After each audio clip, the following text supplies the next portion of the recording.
السلام عليكم واهلا بكم ان شاء الله تكونوا بخير وتكونوا باحسن الاحوال.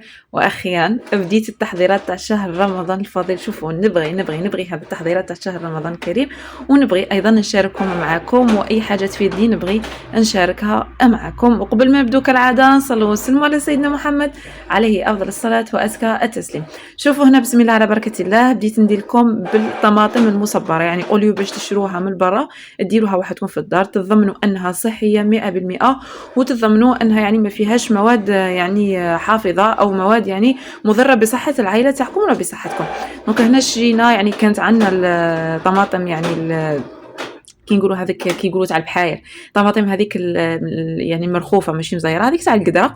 شرينا واحد 6 كيلو ولا هكاك، فطيبناها. هنا برك عطيتكم وريت لكم برك بلي هذه الطماطم لازم نقطعوها ولازم نواسوها، سينو هذه الطماطم راهي مزيره كيما راكم تشوفوا.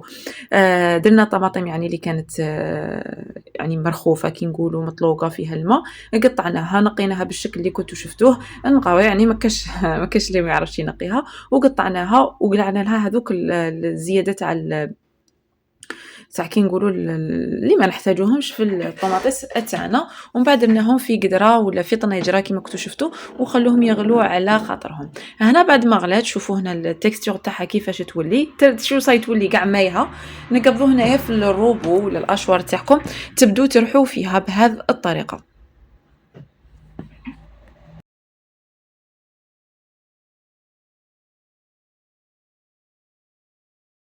وهنا ما نكتفوش برك بالروبو تاعنا ولا بالاشور تاعنا في الطحين تاع الطماطم.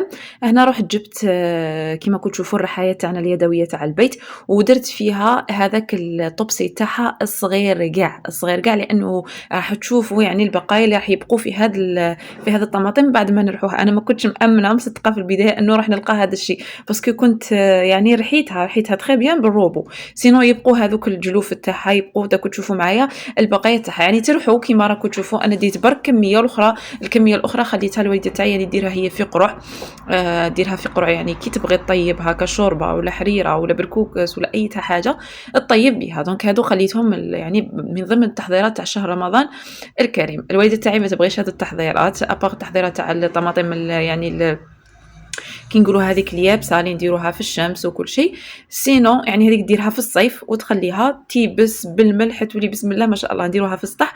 سينو هذه التحضيرات هي ما تبغيهمش، انا برك اللي نبغي نديرهم ونشاركهم معكم ان شاء الله يا ربي. مع الايام القادمه راح نشارككم مركز الليمون، نشارككم بزاف الوصفات يعني اللي ينقصوا عليكم التعب في شهر رمضان الفضيل. شوفوا هنايا هذوك الجلوف حبيباتي اللي بقاو في الرحايات تاعنا، يعني اون ديغي ما طحناهاش كاع. شوفوا كيفاش.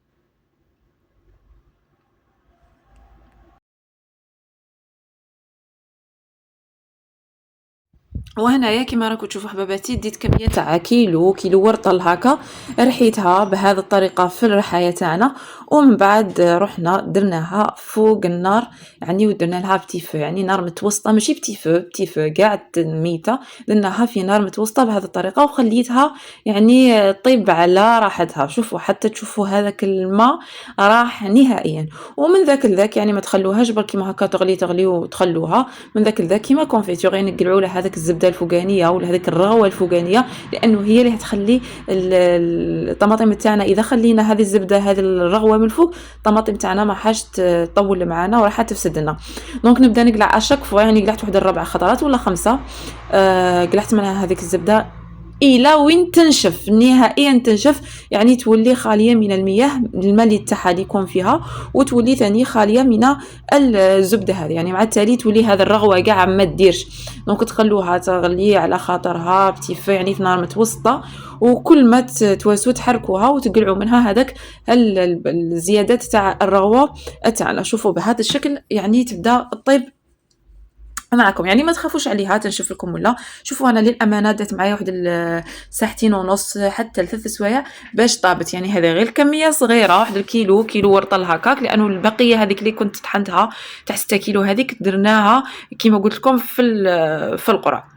وهنا حباباتي شوفوا يعني لا تكستور تاعها كيفاش ولات، يعني ولات طوماطيس يعني مصبره 100%. خلوها حتى تبرد بهذه الطريقه، ونزيدوا لها اضافات تاع ملعقه صغيره تاع ملح، لانه الملح هو اللي راح يلعب دور كي نقولوا الكونسيرفاتور ولا المثبت ولا الحافظ تاع الطماطم تاعنا المصبره بهذا الشكل. شوفوا بسم الله ما شاء الله، يعني الشكل تاعها ولا يغير. دونك هنا دات لي ملعقه صغيره تاع ملح، وزدت لها نص كاس تاع زيت، ماشي كاس لانه هنا غلطت وعاودت بقى لي الزيت يعني من الفوق هكا.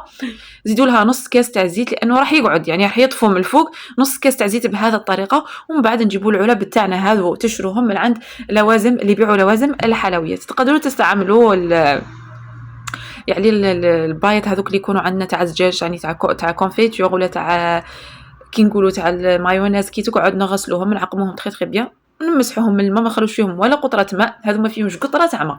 ومن بعد نديروا الطماطم تاعنا اكيد بعد ما تكون بردت نهائيا بهذا الشكل اللي راكم تشوفوا فيه هكا، نكونوا تفادينا يعني الطماطم تاع برا المصبره.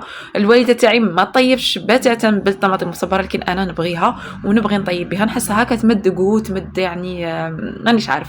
ليسونسيال اللي يطيبوا بالطماطم المصبره يخلوا لي في الكومونتير انهم يطيبوا بها. الى هنا حباباتي نكونوا كملنا التحضير تاعنا تاع الطماطم. شوفوا الشكل تاعها كيفاش جا بسم الله ما شاء الله. مام البنه تاعها جات يعني اون ديغي شوي ماشي شويه كيما الطماطم تاع برا، لانه فيها اضافات كيميائيه وفيها يعني دي كونسيرفاتور ولا مثبتات ولا يعني حاجات اللي تحفظ حافظات للطماطم تاعنا. الى هنا حباباتي نكونوا وصلنا لنهايه الفيديو تاعنا اليوم. ما تنساوناش بالاشتراك في القناه اذا كنتوا جدد اكيد، وجام وكومونتير حلو كيما نتوما، ونتلاقاو فيديو جاي مع وصفه اخرى ومع تحضيرات اخرى. سلام.